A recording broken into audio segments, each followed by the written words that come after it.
Hi everyone, welcome to Outgrow's Market of the Month. I am your host, Dr. Saksham Sharda. I'm the creative director at outgrow.co. And for this month, we're going to interview Blair Nichols, who is the director of stages at Advance Your Reach, as well as the co host of Inside the Green Room. Thanks for joining us, Blair. Thank you for having me. So, we're going to start with a rapid fire round to just break the ice. Try to keep your answers to one word or one sentence only, okay? Sounds good. All right. So the first question is, how long does it take you to get ready in the mornings? I'd say 15 minutes. Okay. The most embarrassing moment of your life. Oh my goodness. Um, uh,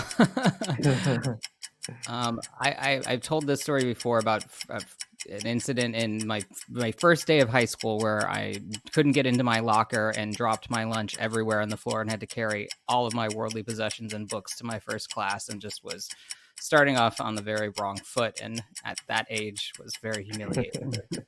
Okay. The next question is, how many hours of sleep can you survive on? Probably 6. Mhm. The city in which the best kiss of your life happened. Los Angeles. Okay. Pick one, Mark Zuckerberg or Jack Dorsey. Jack Dorsey. Okay. The next one is the first movie that comes to your mind when I say the word ambition. First Wives Club. Okay. When did you last cry and why? Oh, probably over Thanksgiving after a fight with a family member. Okay. The biggest mistake of your career. Assuming that I knew more than my boss. Hmm. How do you relax?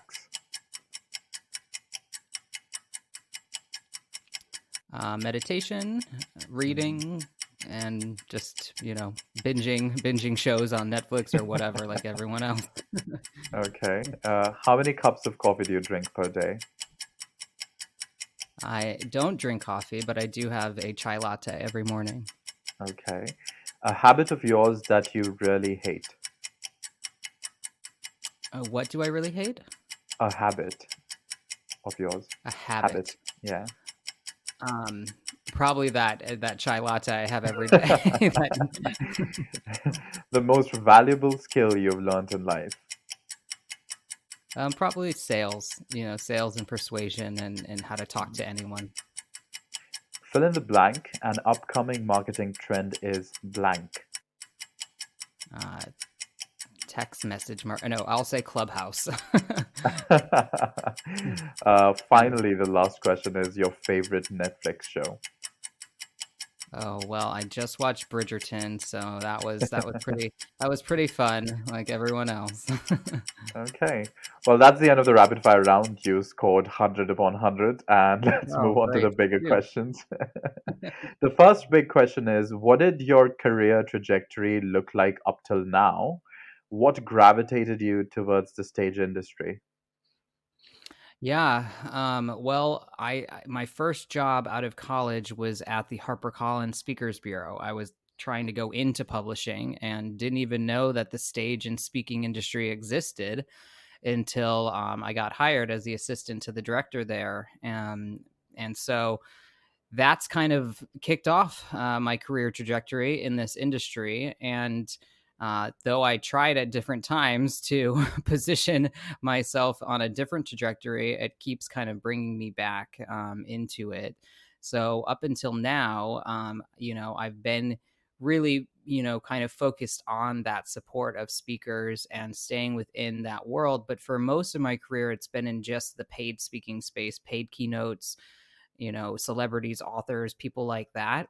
And last year, obviously, that changed pretty dramatically for the whole industry. But right prior to that, I had joined AYR and now working with entrepreneurs and all manner of people who are leveraging speaking to grow their business. So now I consider myself a lot more of a strategist and a business growth specialist as opposed to just a speaking agent or someone just focused on booking paid engagements. So it started to kind of shift in the last year and a half towards more just general business growth and entrepreneurial support. That's interesting. And how do you think it's specifically like how has it affected coronavirus? How has it affected this entire industry? Like one particular thing that you would say has really been changed? Sure. Well, I think prior to coronavirus, virtual engagements were not really a viable business option. They were kind of a last resort. If they really couldn't get the speaker they wanted, maybe they would allow for them to video in. But like when you see an award show or something where people can't be there in person and they've pre-recorded something, it kind of had that same feeling, like a very disjointed, not connected. People didn't really want that. They wanted people live and in person. And now I think we've all witnessed the power of even doing something virtually and delivering presentations and doing a lot of things remotely. And I think in the future that will continue to be always an option now. So events will always probably be a hybrid of in person and virtual, and speakers will always have the option to present in those different platforms.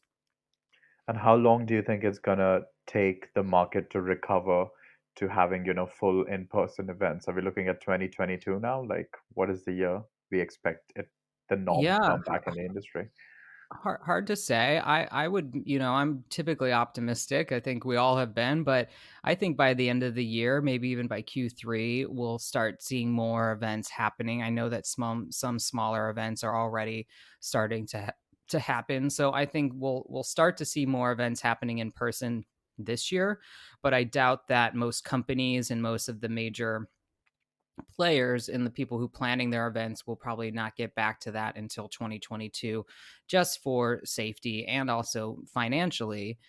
These events can be quite costly, and I think a lot of people are being conservative until they know that things are really on the up on the upswing before they're going to start committing to lots more events like that. So I feel like next year, if everything goes well this year and we get to a good rate of vaccinations and everything else, then people will want to start planning for big events again next year, and it'll be our big reunion tour with everyone.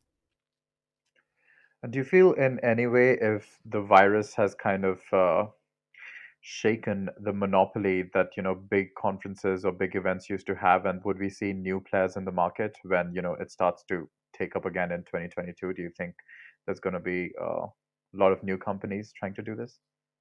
Absolutely. That's a great question. So many people that we've seen in 2020 that started a virtual event had done so with, little to no money. So before, it takes so much money to rent a ballroom in Vegas or, a hotel and all these other costs that go into planning a big event.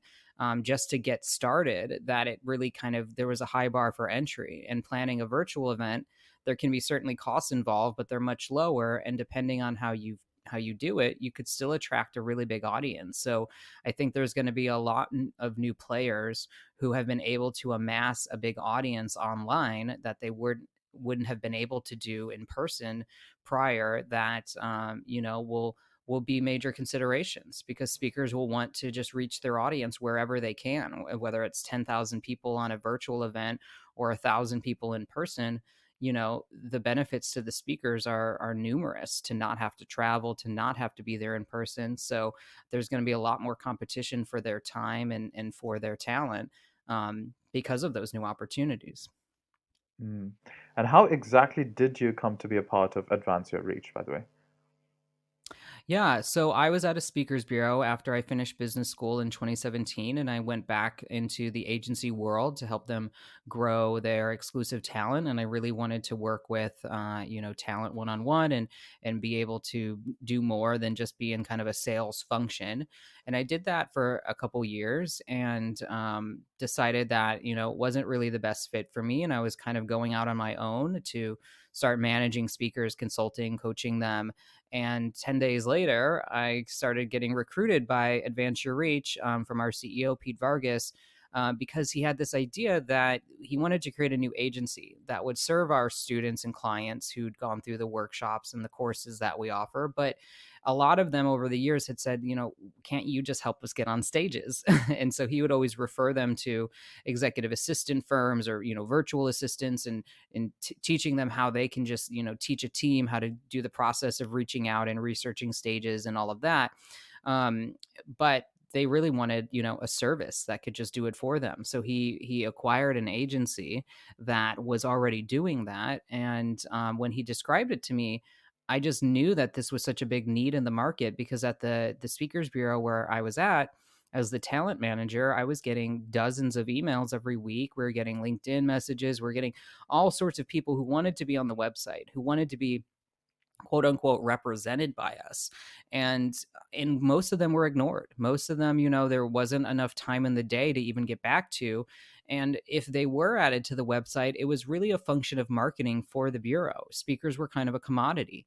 If you were on their website, it was because they would hope that if someone was looking for you, they would Google your name and they would find you on that speakers bureau site, as opposed to finding you on your individual site.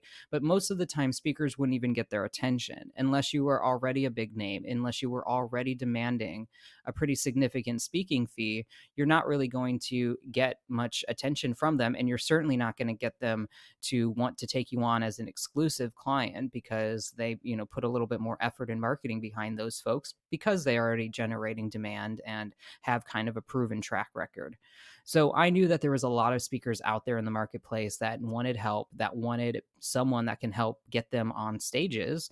And, so the idea of the agency was really exciting to me, because I just knew that it was a need in the market, and didn't know that 4 months later we'd be in a global pandemic and we'd have to shift to all virtual events. But, we launched in January, and we've been kind of growing steadily ever since, because we've been able to pivot and provide our clients with opportunities to get their message out there online through podcasts, through other digital stages and opportunities, and begin to help them lay the groundwork for when stages will come back in person in the future. And do you think someone can digitally bring the impact that a physical stage offers? What are some of the tips and tricks you can give to make that happen?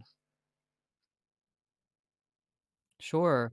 Yeah, and I think a lot of that was a big concern at the beginning, and why, maybe having a speaker come in remotely wasn't as desirable before COVID. But I think a lot of speakers have really adapted really powerfully.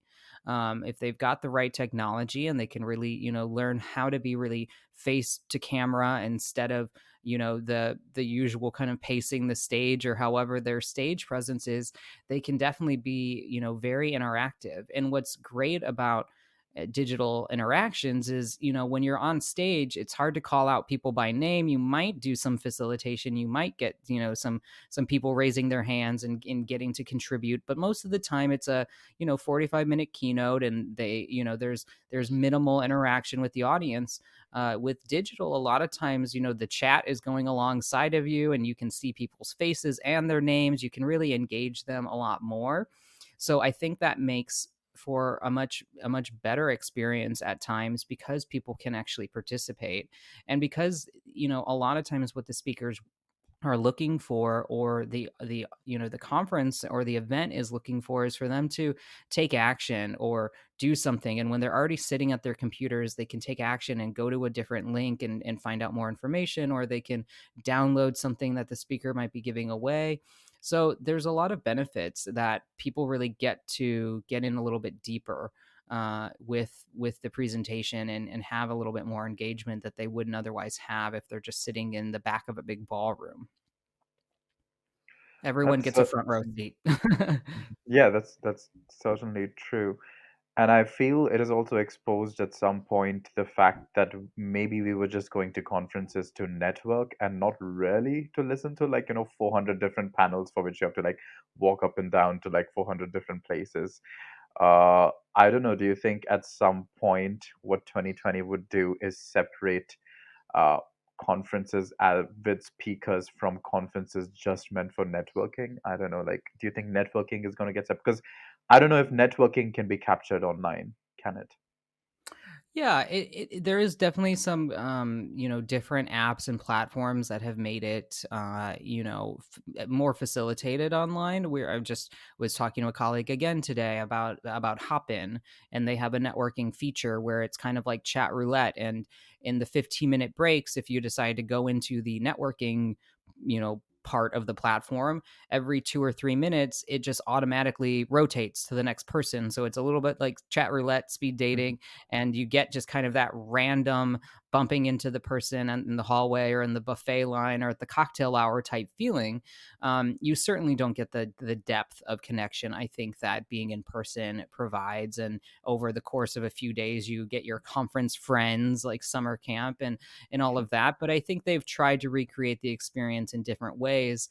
And also, there's just been more dedicated networking type events that have spun off of from these virtual events. But I think that's definitely an area that, people are probably hoping to get back to, and live in-person events definitely provide more opportunities for that. But like you said, a lot of times that might have been to the detriment of the content, that people were kind of, ignoring, some of the great content that was available for them to take advantage of, and, skipping those things and just going to the cocktail hour or the lunch or something like that. So I think you know it's a nice reminder of the value of the speakers and the events and the content that comes along, and also taking the time separately to network and connect with other people in your industry, or whatever the event might be focused on.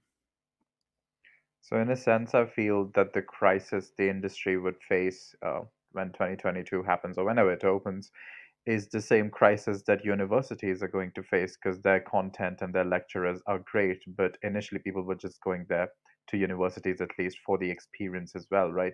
And that was a big part of it, the networking experience when you're in college, the college culture, which is what the conference culture and the networking conference experience is about. So, do you think both of these industries will kind of face the same problem? What is one thing that conferences would have to change in 2022 to remain relevant? Well, I think it's going to be that hybrid model I kind of touched on lightly before, and having a virtual option. So Mm, that might not mean that every session in person is the same for virtual and they're just watching kind of a live stream of it. That might be a little bit of it, but I think it's going to be creating kind of a virtual experience and an in person experience. Because what we saw is that these virtual events have opened up to so many people for whatever reasons, whether it's their finances or accessibility or disabilities that have kept them from being able to attend live events, have now been able to do so online, and that they can amass a much bigger audience because of that. So not only can the price point be a lot lower for virtual, but they can also do a lot of different things that wasn't possible in person before. So I think universities and events will have to think about what they're delivering to a virtual audience, and maybe that does make it less expensive for those people who are just attending virtually, and what kind of special perks or so that the in-person attendees get to experience. So I think that hybrid model is just something they'll really need to think through. The technology will need to continue to evolve and adapt to serve both their audiences, but I think it'll just increase the need for speakers who can really address both all types of platforms, and be really versatile in how they present, but also in what they're able to provide. At times it might be that they deliver uh a main stage presentation, and then they again like an award show, they go off stage and they do a Q&A with the online audience, or there's all sorts of things that they can do that'll be really cool to serve both of the audiences. I think they just need to keep in mind the broader audience that they can serve if they're able to think through some of those solutions. Yeah, it's almost exciting the kind of innovation we might actually see in 2022 when the competition gets tougher. But because of what COVID has made us go through, I think we might see a good amount of innovation. Uh, what is Absolutely. this is changing from the main topic. What does a typical day working in a stage agency look like? Yeah, so it can range from recording a podcast, either my own or participating on someone else's, to talking to new clients about the agency, and diving into, okay, so who is the audience you serve, and what and how do you want to grow your business through speaking, and just helping to paint a picture for them on what stages we could potentially help them get on so that they can achieve those goals. Talking to current clients who might be struggling with their strategy, and figuring out how they can better convert the customers from the stages that they're speaking on, or how they can better improve their message. Any number of problems that in the whole life cycle of from booking the stage through post stage, and helping them think through all the different strategies that they need to have in place, working with my team on just improving different strategies for outreach for our clients, and all of the ins and outs of running a business, figuring out how we're positioning ourselves in the market, and how we're working with their other departments at Adventure Reach to maximize efforts and collaborate together on always improving our products, and figuring out new ways to reach new customers. So kind of like running a business, but our business just happens to be an agency that serves people and helping them grow their business through speaking opportunities. And we refer to them as stages because there's so many different Mhm. types of stages out there, and we think it's the fastest way to grow your business. So always just really zeroed in on those problems, and figuring out how they can make this model work for their business. And I'm totally sold on the idea, and I think I'm going to contact you after this for Happy to chat, happy to putting chat. me on a stage somewhere. Okay, the last question, which we're going to pivot from the whole thing once again, is what are some of the learnings from co-hosting inside the Green Room podcast? Yeah. So on the podcast, our focus is on serving both meeting planners and event organizers, as well as entrepreneurs who are using speaking to grow their business. So the people I interview kind of fall into those two camps. They're people who have been running virtual events in 2020 and learning about all these different tools and platforms and technology and ways of engagement that we've brought on to give our audience kind of the best and brightest innovative ideas that they can implement for their events, but also bringing on a lot of really amazing entrepreneurs who've seen the power of speaking and stages to grow their business, and what they've done in particular, and how that's translated to their particular business. So I think we've just learned really about all the creative ways that people have pivoted, and how the ways that people who had things in place prior to COVID that they didn't even realize would serve them so well have just allowed for even greater growth at this time, because they were already nurturing an online community, because they were already positioned to transfer their events to online, or something like that. So I what we learned really runs the gamut, but we also like to talk to people really about what they what they do with their clients. So some of them are in the marketing or the business development, and they're just extracting their expertise and how they help people think about growth, and in the various parts to make their businesses better. And I think that's always applied really well to any type of business, and especially even to meeting planners who are entrepreneurs, and how they can think about how they're better serving their audience, helping solve problems for them, that they might not even realize that they have, and how they can better position themselves to attract bigger audiences. So all over the place. Mm, okay. The last bonus question, which I always forget, but it's always a nice reminder, is would you be doing if not this? That's a great question. Well, I was a lit major in undergrad. I did, as I mentioned, I went on to get my MBA because I figured if it's the MFA or the MBA, I can always write, but I don't know that which investment would serve me better. So I'd probably be writing. I started out my career in New York and I've been in Los Angeles now for 8 years. So I'd probably be doing something more in the creative fields, but it's been really gratifying and amazing to work with a lot of creative type people and creators and to get to stretch my creative muscles working with them as well. But if I didn't have to worry about a paycheck, I'd probably just be writing and figuring out how to get more of my work out there in the world too. Hmm, that's interesting. I was also a lit major, so that's two of us. We're We all in survived. here. All right, so thanks everyone for joining us for this month's episode of Outgrow's Market of the Month. That was Blair Nichols, who is the Director of Stages at Advance Your Reach, as well as the co host of Inside the Green Room. Thanks for joining us, Blair. Thank you so much for having me. Do check out the website for more details, and we'll see you once again next month with another Market of the Month.